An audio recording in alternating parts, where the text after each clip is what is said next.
What is good, everybody, man? Welcome back into the Blue Bloods as we continue our FCS player spotlight for the 2023 season. This is an interview, man, that has been coming for a long time. I got my guy Devon Starling on the show, Northern Arizona running back, just recently transferred in from Tennessee State, was named the OVC Rookie of the Year, first team all conference selection, Hero Sports Sophomore All American, was a former Mr. Football selection at the 6A level at Tennessee back in high school. Devon, man, I appreciate you hopping on the show. No problem. Appreciate for having me, man. I really do. Oh man, hey, been a big fan. I got to, come see you live finally last season for that one Tennessee State game, man. But I want to take it let's go through your journey, man. Let's start at the beginning because a lot of people might not know this. For people who just caught on when you exploded onto the FCS scene, you were one of the best football players in the state of Tennessee coming out of your senior season in high school. You were named Mr. Football at the 6A level. You had multiple FBS offers. Everyone really wanted you. What was it? What did it mean to you looking back now to be named the best football player in 6A football in the state of Tennessee? I could say it mean a lot. Just like just especially coming from the school I came from, how I watched it develop over the years. From me getting to Cambridge my freshman year, us like before that was probably 1-9 going, and then we got a new coach. He solidified like a standard or foundation, and we built on from there. Freshman year, my freshman year. I played a lot of varsity because he was rebuilding, getting the seniors together. So we went 8-2. Then sophomore year we went 10-0, lost third round. That's the first time I should have ever been a third round. Then junior year is when I just became the guy. Then we just we ended up going to state that year. Great year. I think I had like over 2,200 rushing yards, 22 touchdowns. Yeah. Then senior year. I just got a little comfortable, and then I just it just went from there.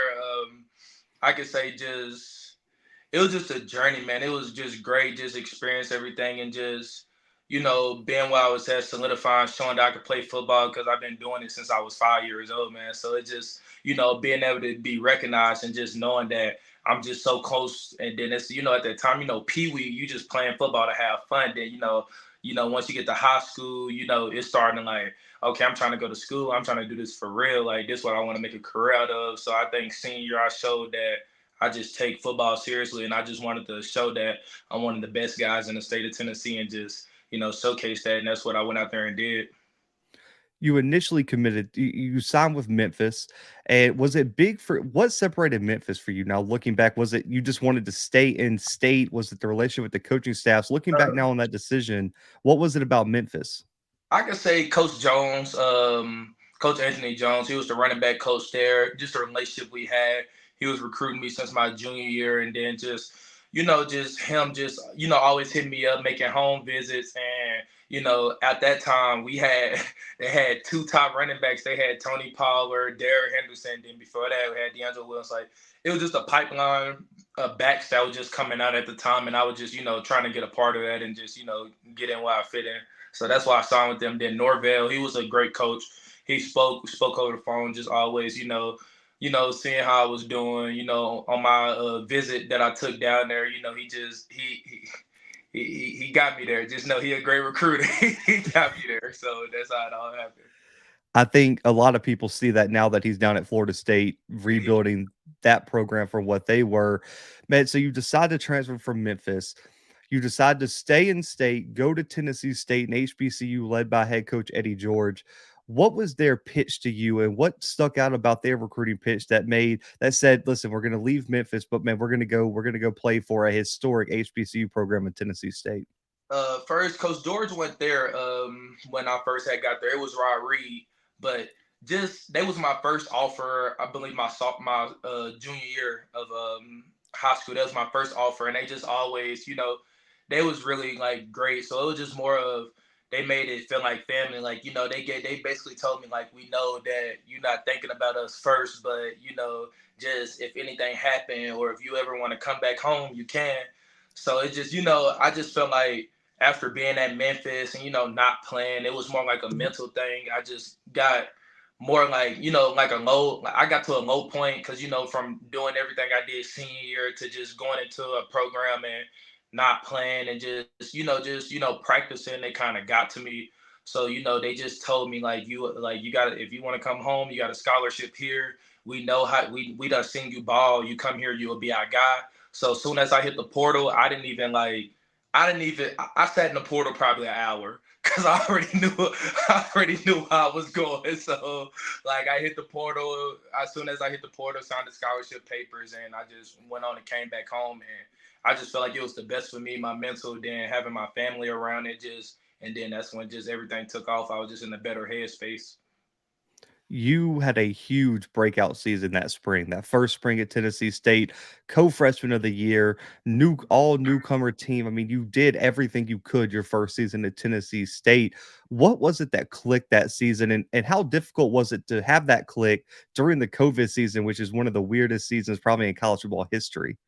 I can say it was weird, but I got lucky enough that I did catch COVID, so I was able to play every game. But it just having that chip on my shoulder from coming from Memphis of not playing, and I know I could play because I doubted myself, but my mom, she was always really big, just saying just keep pushing, stick to the process, but you know where your talent's in, like it's gonna be a bright future ahead of you. So it just having both chills, my mom, my family, everybody on my shoulder, and just being back in the hometown, being a hometown hero, just a lot of things just fell in place, and it just took off from there. Just it felt like I was playing for a purpose. I was back home in Nashville, where I'm from, so it just felt like I was playing for the city at that point. So and that's what I went out there and did. So I just went out there and just did everything.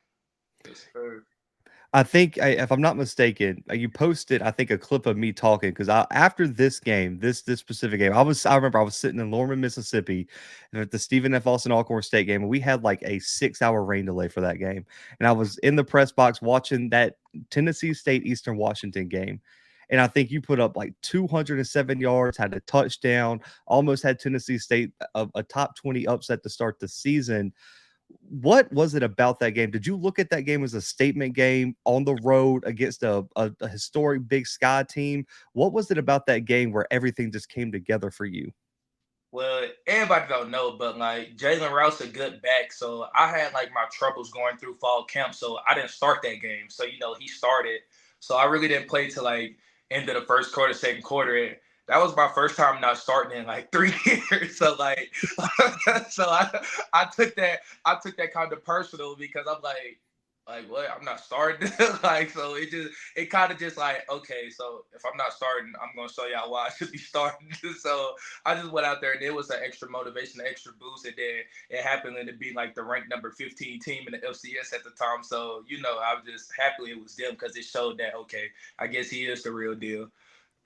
Yeah, I think I tweeted out like you made the case to be one of the best running backs in the country that game, and I kind of want to get to the 2022 season because when I look back, I know it had to be difficult for you because you come out with this 200-yard game. You have one of the best games against the number one of the top five rushing defenses in the country next week against Jackson, put up 70 yards against them. But then it seemed like the carries were so inconsistent throughout the year where you would get 6 carries here, then you would start and get a bunch of carries the next game. How hard was it for you to stay ready, stay in the mindset to be that top contributor when you weren't necessarily getting the carries week in and week out? I could say just being positive and just always remain humble because at the end of the day, the third game I ended up getting turf toe, so that's why my carries went down. So I missed like 2.5, 3 weeks. So I could just say just being more involved because at the end of the day, yeah, I had that big game, but I'm a big team person. I just cared about the team and care about winning. So like Jalen Rouse, like we'll just like I try to push him to his best because at the end of the day, I knew he was good and like he was the next man up. So and he did that. First game come out, Tennessee Tech 100 yards. I can remember off the top of my head. Then he had another 100 yard game. It's just that he was ready, and I'm glad that just him being behind me and he got the opportunity to display his talents because he's a really good back. And this year I could see Jalen rushing for 1,000 yards because he's really good. He's a guy. He might not talk a lot, he might be quiet, but dude can really go. Like he can really go. So just being involved more instead of being a player, being a coach, just making sure your team rating, just being home. Because at the end of the day, like I had a good game, and now I feel like God put me in that situation for a reason. You feel me? Like yeah, I got hurt, but at the end of the day, that don't mean I'm just gonna shut down on everybody and just be a bad guy. I still got a role on this team that I can play, and just being helpful, making sure every guy ready, just making sure Jalen making his right reads, getting him ready, and I feel like it was just a time coming for him to just take the reins of the horse and shine, and that's what he did, and he gonna have a really good season this year. So can't wait to see. He's gonna have a great one, man. I got to spend 4 days up in Nashville, for the spring practice and their spring game. Got to talk to, Coach H, Coach Fisher, some of the new guys that they got around the program, and, man, I think it's a consensus, like you said, Jalen Rouse is gonna be a He's great gonna be a player, man, but dude. He's I wanna definitely gonna be kinda. a dude. Oh, he definitely is, but, man, I wanna get into your decision. This Oh, is Phoenix your Breeze. you're going to your final stop at the collegiate level in Northern Arizona, but I wanna take a step back and just what was the decision process for you like in terms of saying, I've been successful." Well, I think I lost. Do I got you back? You got me back. You got me back. Okay, cool. So, I want to go back to your transfer decision from Tennessee State, man. What was going through your mind? Because now you're looking at this is my final collegiate location. I've been successful at Tennessee State, but I'm leaving the state, going across the country to Northern Arizona, man. What all were you one looking for in a university, and two, what was kind of your decision making process like in terms of I need to find another location to finish out my collegiate career? I could say just like just playing when I hit the portal, had things going on, stuff happened, but Coach Baldwin never recruited me. So NAU, Big Sky, that's the top FCS conference. A lot of people from like the NFL, they recruit Big Sky because it's some Big Sky teams that done beat FBS teams like NAU in 2021 beat U of A, and we played them first game. I cannot wait to play them. Like, so I just feel like just being in a conference, that's really great. Being on the West Coast and, playing in like a top notch offense. Cause at the end of the day, it's more about points. And I could say like NAU scored in like, we lost. Yeah, they might not won a lot of games, but if you go back and watch the film, they lost 5 games in the last like minute 30 seconds. Like yeah, South Dakota State, all of them. So it's just at the end of the day, it's just I feel like them recruiting me, showing me the film, and just showing that you can be a part of the missing piece to turn this thing around. And just Coach Ball, him being at Memphis in 2018, just knowing then Coach Juice, he was a GA, but now he's the running back coach here. And then Cal Hoffman, he was the recruiting coordinator at Tennessee State, and now here, just they made it feel at home for me. Just coming here and just being a part and made everything just feel right in my recruiting process out the portal, and they just made everything just perfect. So I just felt like this could be my next home and showcase my talents because, like I said, Big Sky, that's where it's at. NFL scouts gonna come recruit the Big Sky. I know that for sure. So And you got a little bit of proof of concept too, because one of your career game came against one of so those Big Sky teams last season. I thought that was the funniest thing about the transfer. I was like, he saw it. He saw that he could compete over there in the Big Sky. Like I knew that played a bit of a role. So I definitely, have to definitely. I have to ask you this, man. I know how tough it is to, especially offensively, as a skill player, fit into a new system. How difficult has it been building chemistry, finding your role in a completely new offensive system going into 2023? Not at all. I feel like the whole team has been welcoming. It's kind of it was kind of difficult, going just being at Tennessee State, being here, moving, you don't know what it's like because at the end of the day, I always played football down south. I ain't never, just been to the West Coast to play football before, except Eastern Washington. But just the team, just being like very caring about me coming in, they took care of me. It wasn't weird. Drayson, the starting running back, he took me in, taught me the offense. Alec, another running back we had, Chase Belcher, just a lot of running backs we had just took me in. It wasn't. You could tell that the people that they needed to get rid of, they got rid of, and they brought in better guys, to help make the program like prosper and be better. So all the people that's there now are people that actually want to win and actually just want to see this culture grow.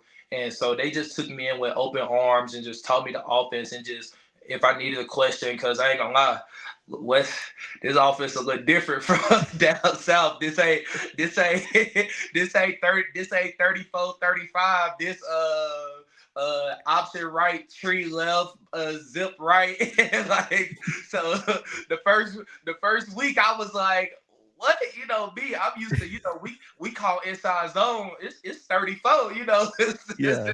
easy peasy, but out here it was a little different, so it's just like, just learning a new concept, learning, basically like NFL terms, quarterback, when a huddle, they saying the play at least 45 seconds long. So it was definitely new. It was definitely new. But I could say Drace and everybody, they was really a big help helping me learn the offense, get in where I fit it. Because at the end of the day, I know why they brought me here. They brought me here. I know in the spring I showcase, what I can do. So at the end of the day, I'm just here finding the road to help the team get better, help the team get to win. Because at the end of the day, me, I just know when it's my opportunity, I know what I'm gonna do. So I'm not big on, oh, I'm just gonna come in and be the guy. I'm not worried about that. When my opportunity shines for me to make that play, I just know it's just gonna be time for me to make that play when that time's come. Man, I love that message because there are some people who come in as one of the new transfers. With the transfer portal, it's so hard to build chemistry in the first Right. place, but just you got to be that guy, and it's tough because you're coming into a new spot and there's already a guy, Right. and so then it causes friction. Man. So I love that mindset. So when you look at just some of the differences, man, when you look back from to the OVC to some of the teams you're going to be facing in the Big Sky, is there anything that you're foreseeing in terms of changing up your game at all, in terms of how you're going to attack defenses, what you wanted to improve on throughout the spring or anything like that? Just watching the film and watching every team play. It's a big, RPO throwing, West Coast style. They play pretty out here. We about to RPO throw the ball out. Down south, we grindy down there. We gonna get in. We gonna run the ball. So I just feel like I'm just taking what I know from being down there to bring it out here, because at the end of the day, I just feel like, especially like playing Eastern Washington, all I did was just get downhill, fall. I'm gonna fall for at least 3 yards. So I'm just bringing, down south out here. It ain't nothing that's gonna change. I mean, what's been working down there showed that it worked out here. So I'm just gonna do the same thing. And going through spring, it worked. So it's gonna work in the fall too. I love it, man. So I love this question. This is one of my favorite questions to ask. I want you to take a step back to freshman year Devon Starling and compare that player on the field to Devon Starling going into 2023 at Northern Arizona. What's the biggest developmental change that you've seen in yourself and your game? I can say pass pro, man. Like pass pro, just me being the size I am, 6'1", 210. Scouts want to see me pass pro, and that's one reason why. Like I like when Coach George and them came, they was big on that. I didn't pass proing because that's what gets you paid for real. So just I say pass pro and fitting up that linebacker coming in A gap, and I really worked on that this spring. And you can ask my coach, I was one of the best pass blocking running backs that we had. I wasn't allowing no sacks because at the end of the day, I just know when you turn on that film, oh yeah, he can run the ball, but can he protect our $1 million quarterback? So so that's what I really been working on is protecting the quarterback and just perfecting that side of the game. I feel like that's what's big and that's what's gonna help me get to the next level, because at the end of the day, and playing special teams, I've been finding a role on special teams this year too, because at the end of the day, that's what scouts look at also. So me, I've been playing punt, right tackle. So I'm just, trying to get in where I fit in, just, get film everywhere. Cause, when it's time to pull up that film, yeah, he can run the ball, but what else can he do? So I just been trying to fill in all them spaces and check all the boxes so I can show that I can play at the next level. Man, I love that message 'cause I think there's a lot of high school running backs out there, really good high school running backs, that they gotta get taken off the field when there's certain plays called because they can't pick up a linebacker coming or Right. they can't chip a defensive end, and people don't realize how much that limits your ability to be a great collegiate and definitely NFL, you better be able to block somebody or you're not gonna be out there, and I love special teams too. When you look just this past draft, a lot of the FCS guys who were drafted, other than the O linemen, all play special All teams. for the special teams. Yeah, they It's did. it's a it's a huge piece, man. So shifting a little bit more, man, some lighthearted questions to get to know you better, man. NFL comp, fans, analysts, players all love it. When you look at your game, which NFL player do you feel like you model your game after the most? I say Alvin Kamara and Le'Veon Bell. Like back when Le'Veon Bell was, in his prime. Just me, like I'm not the fastest, but my patience and the way I just come through the hole makes me a better back than everybody. That I feel like, comparing to everybody else, because like Le'Veon went the fastest, but he had that patience where he can make the defense and the linebackers move, and he can find the open gap. Because I feel like that's a great example of how I play. Because I'm a patient back. I don't just, I know I'm not gonna outrun nobody trying to run outside, run a sweep. You let me run inside zone, oh, I'm gonna give you 3 to 4 and play. Man, I love it because I think when I was looking at your game, I was talking to someone recently, and this is another guy who got compared to Le'Veon Bell at one point, man. On Johnson from Yeah, Auburn, man, yeah. your guys' game is so similar. He also got drafted by the Lions and had a small NFL career, but man, he got compared to Le'Veon in that 2017 season. So man, I love that comparison of the Le'Veon Bell and running backs who cannot catch out of the backfield too. The value is decreasing fast. So I Definitely. love that you threw in that Alvin Kamara too. But going back, man, this could be at Memphis, this could be at Tennessee State, or even in Northern Arizona. What was your welcome to college moment? The first time in a game where you were like, okay, this is a different level of football compared to high school. I could say my first game at Tennessee State was playing Austin P, and it was pouring raining. And I just remember I watched what's his name, number 4, Sneed. He had 4 carries for 200 yards. He touched the ball. He touched the ball four. He scored. He touched the ball 4 times. It scored 4 times. And had like 200 yards rushing, like in the first like 3 minutes of the game. So I could say. And then after that, they was like, all right, start going. And I was like, oh, I'm in the game. Coach, you said me, I'm in the game. And I just remember they had a linebacker, number 0. First play, I remember he wanted to, get my butterflies out. We ran inside zone.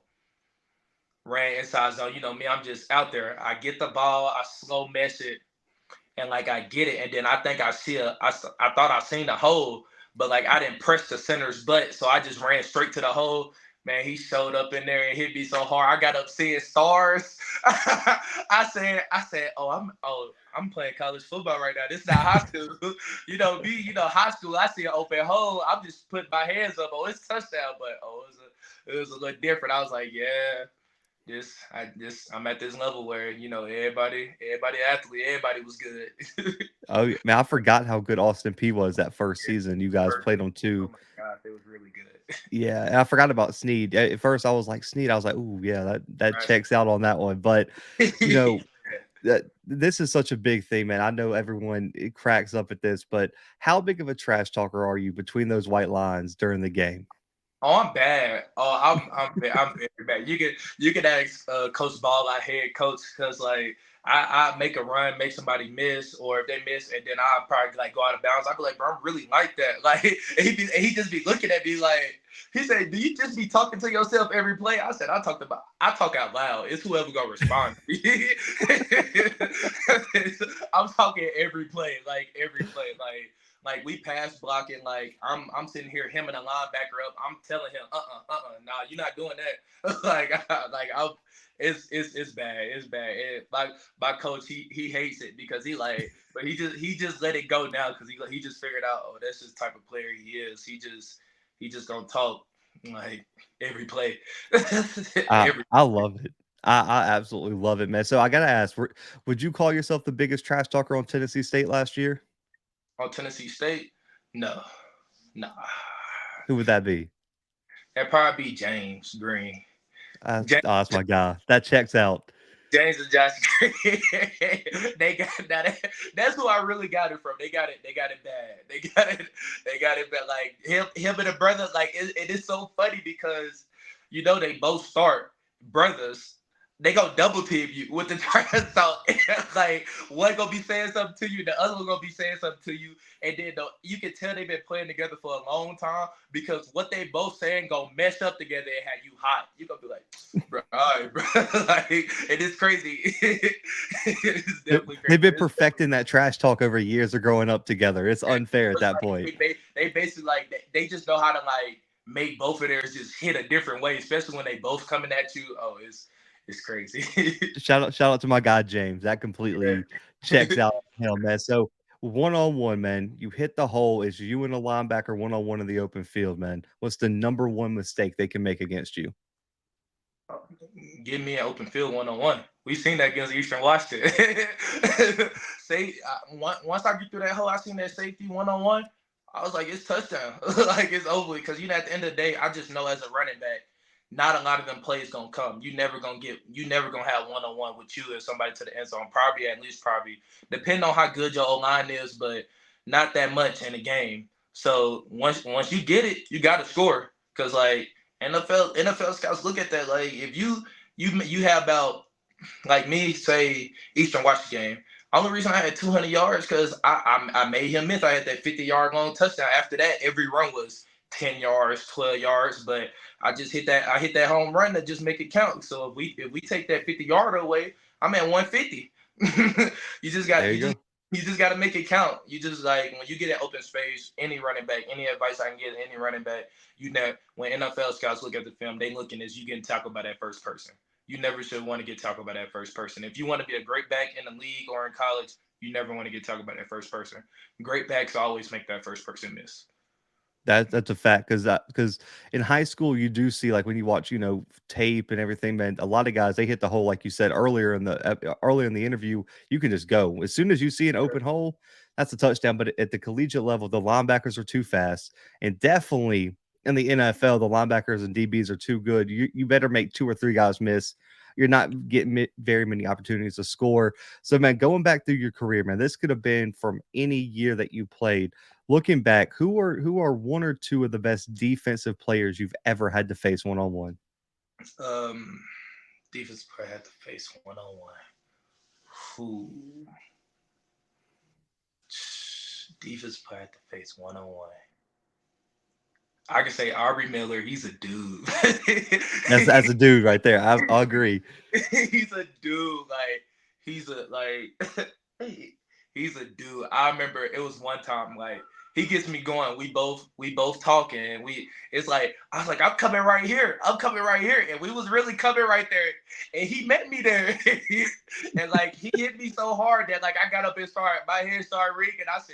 I said, bro, I'm not telling him where I'm going no more. And like he's definitely a dude. And I can say what's his name? He plays safety for Jacksonville State. He was number I can't think of his name right now. He was he Ooh. was he was really good. Number one Is for he Jacksonville State. He played my Nic- coach this season. He was Nic- like an All American. yeah, Like, Nicario Harper. yes, he's a dude. Like I remember one time I had an outside zone to the left and we ran out of pistol. I ran it to the left, and they cut the whole field off, and I turned around, reversed it all the way around field, and I'm like, oh, I'm gone, nobody catching me.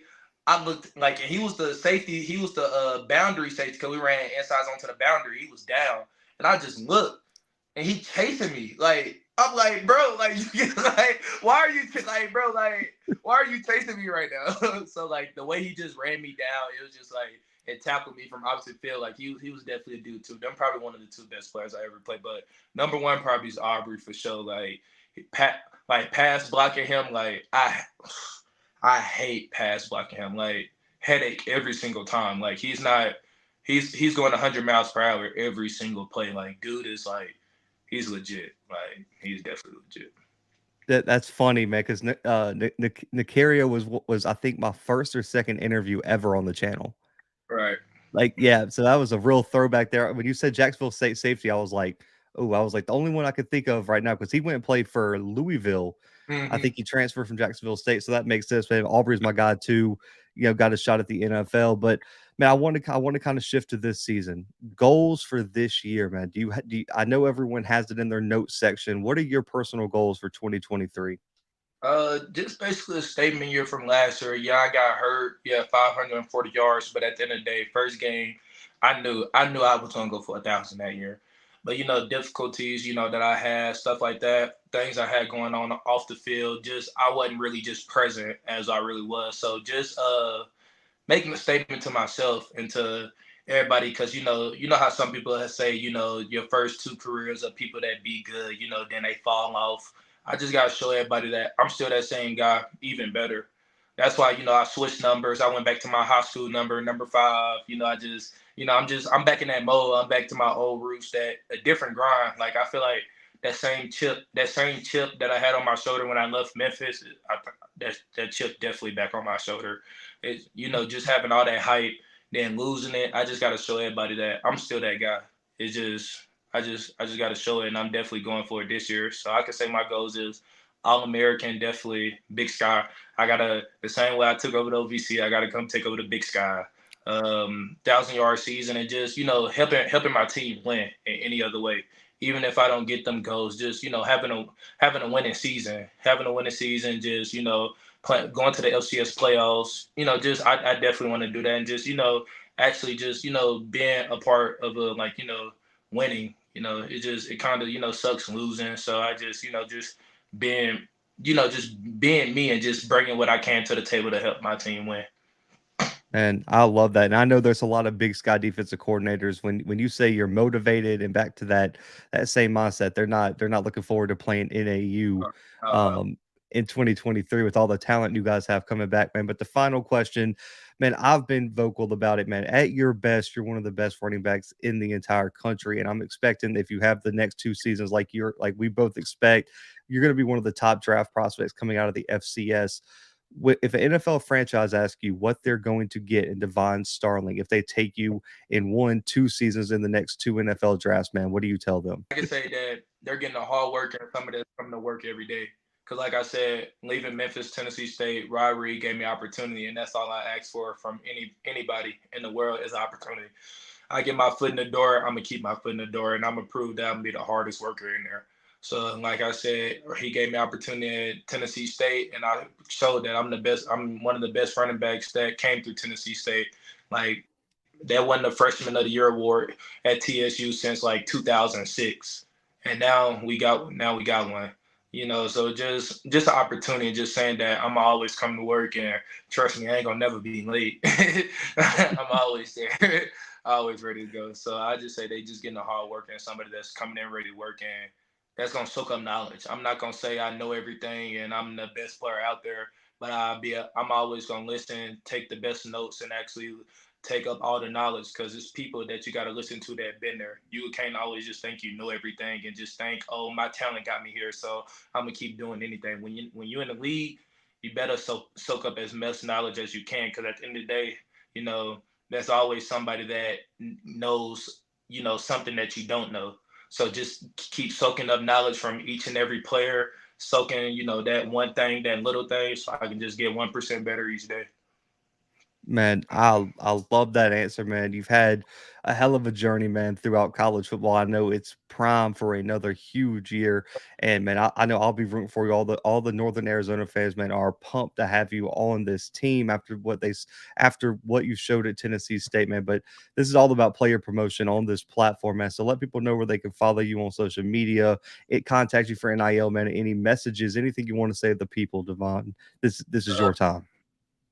you can go follow me at Devon Starling 5 on Instagram, and on Twitter is 5 so live, because I'm definitely live. So so yeah, and then if you just and, and then email, my agent handle all that. I don't know her email off the top of my head, but she do all that. So Hey, but if you I want to I'm contact glad me, definitely just shoot me a direct DM and I can point you to them.